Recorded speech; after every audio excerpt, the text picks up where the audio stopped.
Do you truly believe you are who you think you are? I'm going to tell you something that might sound absurd. Most people don't live their own lives. They live a programmed life with a self-image so distorted that they don't even know who they really are. I know this because for many years I was like that too, a broken man without hope and without a vision for the future. And the only thing that changed everything, that took me from debt to achieving financial freedom and teaching millions, was transforming my self-image. Today, I want you to understand how this can turn your life inside out, for the better. I learned the hard way that my life wasn't defined by my IQ or my last name. It was defined by the image I held of myself. As long as my self-image said you are small, I would shrink. When I started to see myself differently, the results changed as if someone had flipped a switch. I was an unhappy, introverted guy, in debt to everyone, earning about $3,200 a year. When I changed my internal image, in about a year I was at $142,000 a year. It wasn't luck. It was a daily, systematic, stubborn reprogramming of the way I saw myself. Let me ask you, how many times have you caught yourself thinking, I wasn't born to make money, this isn't for me, I always mess everything up at the last minute?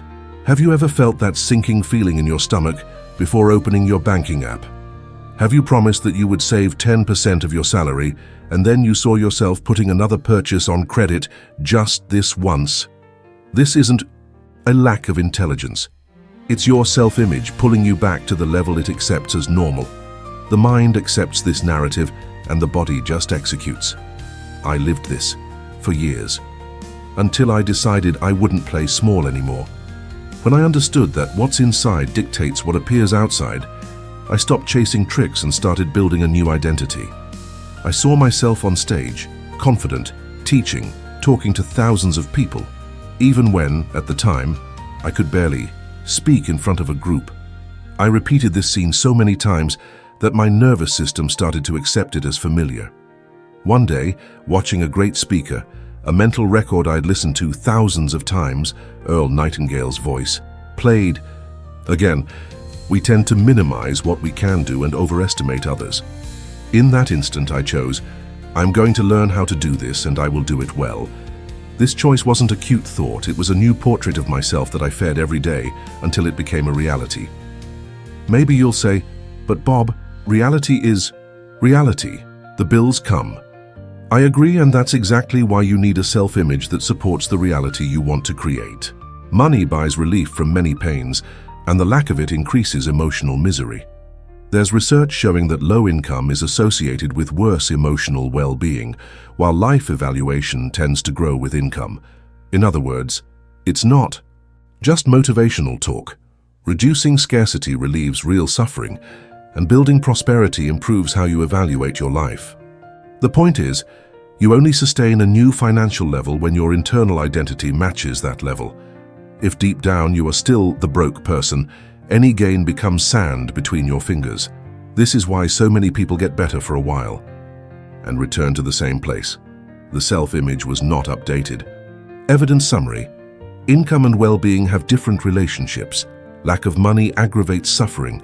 Evaluative well-being goes up with income. How do you start to flip this game today? First, stop for 20 seconds. Breathe. Close your eyes. Imagine yourself at the end of the month with money left over. See the statement.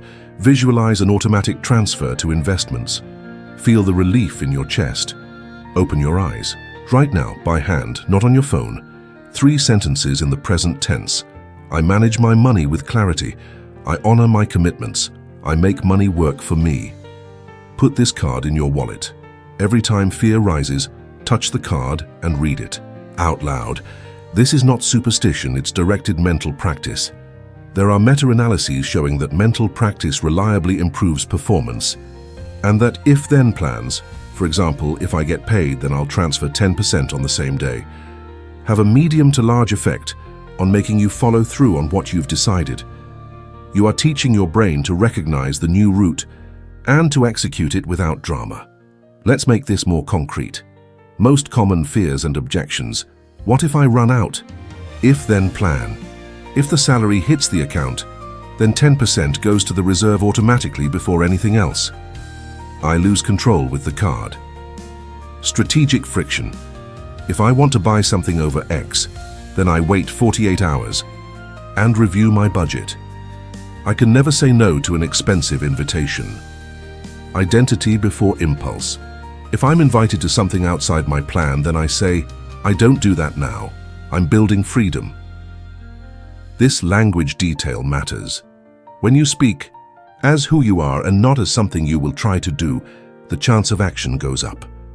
Classic studies show that framing a decision as identity, being a voter, increases the actual behavior compared to treating it just as an action to vote. Practical translation, I am a consistent investor beats I will try to invest. Now a specific case of mine, very specific, for you to feel how this works on the inside. In the beginning I had one heavy, rough suit.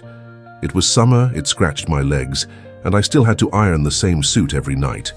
I made a deal with myself. For every goal met, a new suit. The first time I broke the promise. The bill came, fear spoke loudly, and I didn't follow through. That hurt more than the suit scratching me. That day I wrote, if I make a promise to myself, I keep it. I turned this into a principle. The result? It wasn't about the clothes. It was about self-respect. And when you start to see yourself as someone who keeps their word, money, habits, and relationships begin to align. This was the start of a growth spiral that took me from the shy person who avoided the stage to the man who teaches this to the world. Do you notice the order? It's not when I have money, then I will see myself as prosperous. It's the opposite. I see myself as prosperous with small daily measurable evidence, and that internal image starts to command my behavior. Want a powerful micro task for today? Choose an identity-based behavior. I am the person who checks my finances every morning for 2 minutes. Set a discreet alarm. When it rings, sit down, open your statement, record a number. 2 minutes, every day for 7 days. This builds self-proof, and self-proof sustains identity. The science behind it? Small commitments anchored in if-then triggers and repeated with mental practice have a high execution rate. And what if the cynical voice shows up? Great. It means you're messing with the foundation. In my time, for every step forward, I heard the echo of the old Bob saying, "Who do you think you are?" I answered with action.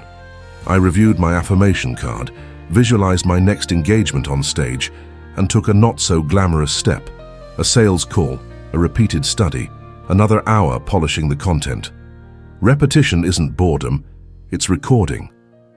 I used to say this at my seminars, and I'll repeat it here. You can watch the same idea 1,000 times because it's repetition that alters self-image and consequently results. Finally, look with kindness at this paradox. Money matters, and it's not everything. Classic research shows that it relieves concrete pains, but it doesn't buy emotional fullness on its own. What balances the account is the coherence between who you see yourself being and what you do every single day. That's why we start from the inside. The correct image first, the right. Choices later, the results last. And then yes, they are sustainable. If you cultivate this image with discipline, it starts to use you in a good way and guide your hands, your schedule, and your bank account to where you decided to go. I discovered that self-image is not born with you. It doesn't come in your DNA like eye color or skin tone. Your self-image was molded, carefully sculpted by the environments you grew up in, by the conversations you heard repeatedly, by the beliefs your family held, and that, without realizing it, became yours too. When I was a boy, I grew up in the midst of the Great Depression and right after the Second World War. What you heard at the table, on the radio, in the streets, was fear, scarcity, worry about tomorrow. This infiltrated me in such a subtle way that I didn't even notice. I didn't know it, but I was programmed to fail. My self-image said, "You'll never prosper," and I obeyed. Now think about yourself. What did you hear in childhood about money? Maybe that money is dirty. It's hard to earn, the rich don't go to heaven, or even, "We'll never have enough." And about yourself? How many times did you hear that you had no talent, that you needed to be realistic, that you couldn't dream big? Have you noticed how those phrases still echo in your head when you need to make important decisions? It's as if there's an old inherited voice controlling every step you take today. Science confirms this. About 95% of our daily actions are automatic, governed by habits that are deeply engraved in the subconscious. This means that even if you study, work hard, and learn new techniques, if your self-image doesn't change, nothing will actually change. You might even improve for a while, but sooner or later you'll go back to the same place. Because the internal image acts like a thermostat. If it's set to failure or scarcity, no matter how much the environment heats up or cools down, it will bring you back to the programmed point. And I can guarantee you I lived this. I remember a simple but revealing situation. I had gotten a decent job and for the first time was paying the bills on time. But inside I still saw myself as that broke kid, with no future. What happened? I racked up unnecessary debt, bought things I didn't need, sabotaged my own achievements. At the time I didn't understand, but today I know that was my old self-image, pulling me back to the level of life I believed I deserved. And I confess, that hurt more than any lack of money. The feeling that I myself was my greatest enemy. Now I ask you, how many times have you started a diet and gone back to your old weight? How many times have you managed to save some money and suddenly found yourself broke again, as if the money had evaporated? It's not bad luck, it's your self-image working behind the scenes. As long as you don't see yourself as a healthy person, you will always find a reason to break the diet. As long as you don't see yourself as someone prosperous and responsible, you will always find a way to overspend. Recent research in psychology and neuroscience shows that beliefs about identity are much more powerful than willpower. People who describe themselves as non-smokers are much more successful at quitting cigarettes than those who say, "I'm trying to quit smoking." Why? Because when you change the identity, the way you see yourself, the behavior follows. And I lived an experience that clearly illustrates this. There was a time when I enrolled in a very expensive course, even without the money to pay for it. I had no way of affording it, but inside of me, something had already changed. I saw myself as someone who belonged to that group of winners. And incredibly, opportunities started to arise. People showed up to help me. I found creative solutions to pay. The investment not only paid for itself, but multiplied my earnings. What changed first wasn't the external circumstances, it was my self-image. I started to see myself as someone worthy of investing in myself, and the world responded to that. So, reflect with me. Isn't it time to review the programming you received back then? Isn't it time to identify which phrases, which beliefs, which experiences are still controlling you on autopilot? Because if you don't do this, you will continue to be stuck in repetitive cycles. You get a little better, you fall again. You move forward, you retreat. But if you have the courage to face the truth and reprogram the way you see yourself, you can break this cycle and write a completely new story for your life. And I state with all conviction, no matter where you came from, the image you have of yourself today is not immutable. It can be changed, rebuilt, elevated.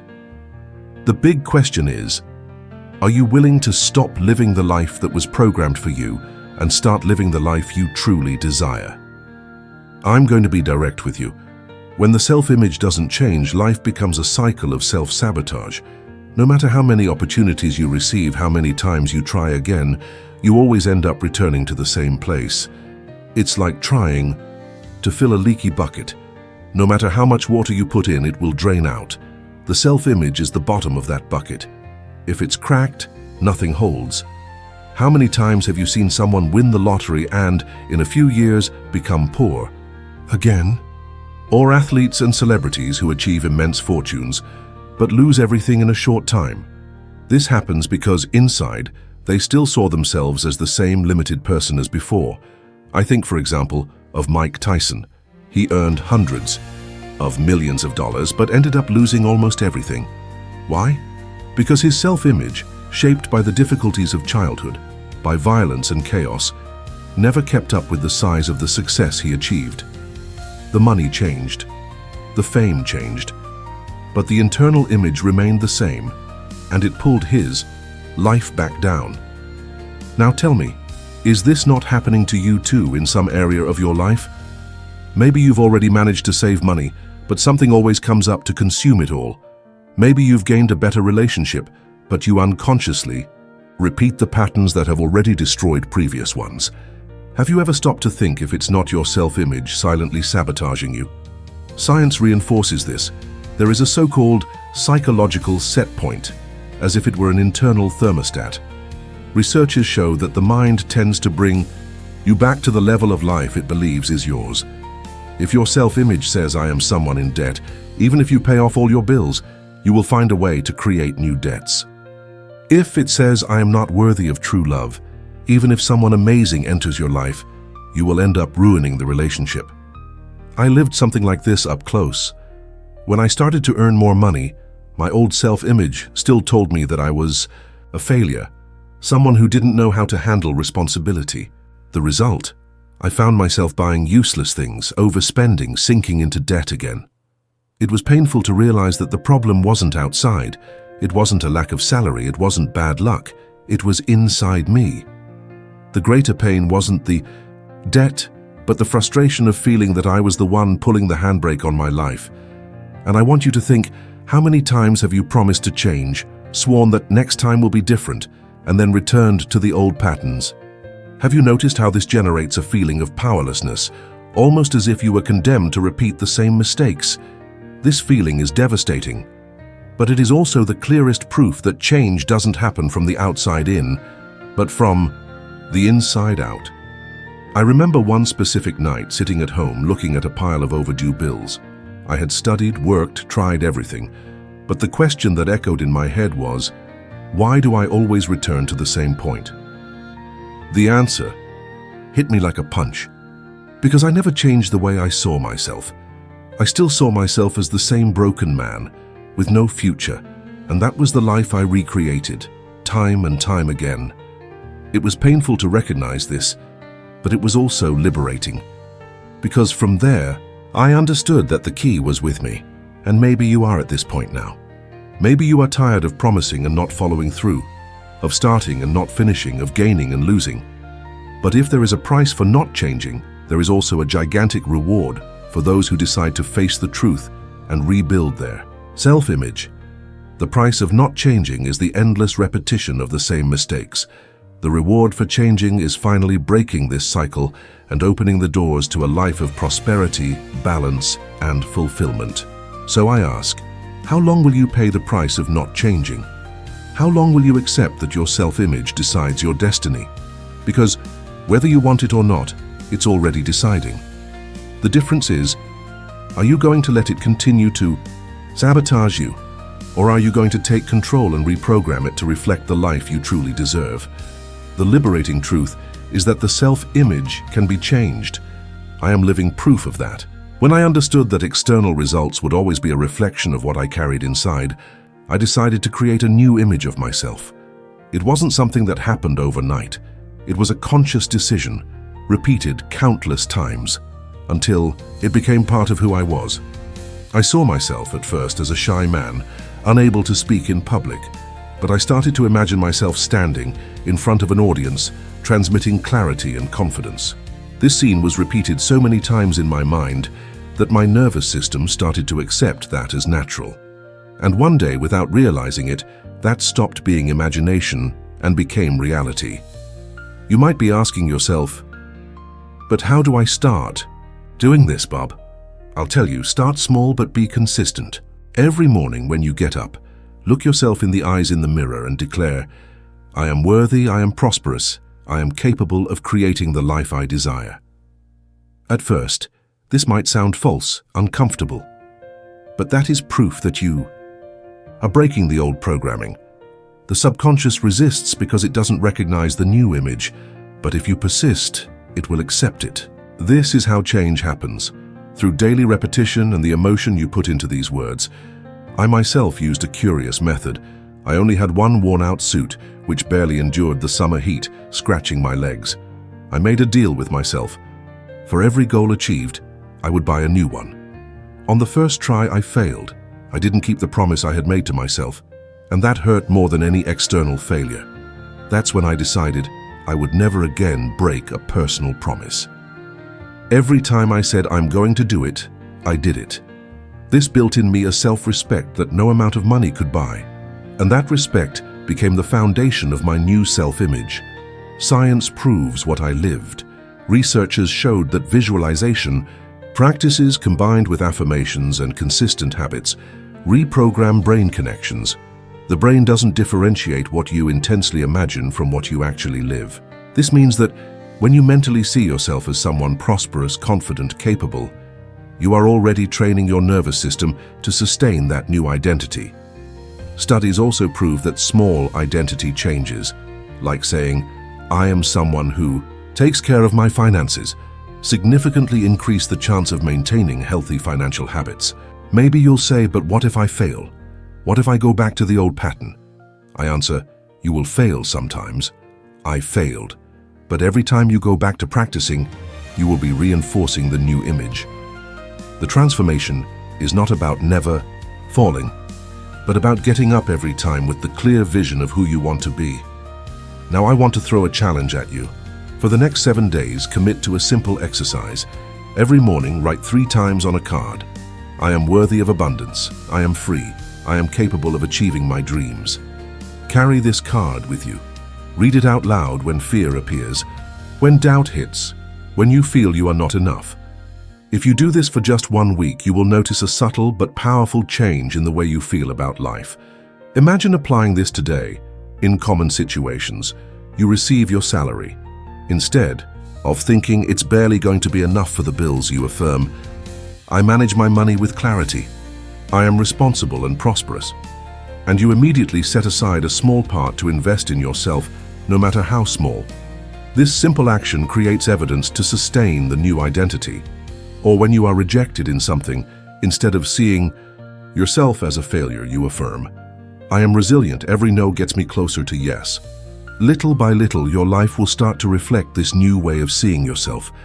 I changed radically because I decided to see myself differently, before the world treated me differently. You can too. Self-image is not a fixed destiny. It's a construction. And the question I leave for you is, what image of yourself are you going to start building from today? If there's one point I want you to hold inside of you, it's this. The life you live on the outside will never surpass the image you have of yourself in here. What you see in the mirror of the mind determines what you reap in the real world. When you change that image, everything changes. It's simple, but it's profound. And look, what you just learned is just one step on this journey. In the next video that's appearing on your screen, we're going to climb another step together. You will discover how to elevate your wisdom even more and become at least 1% better than you are now. I thank you for your attention, for your trust in walking with me, and I say from the heart, I will be waiting for you in the next video.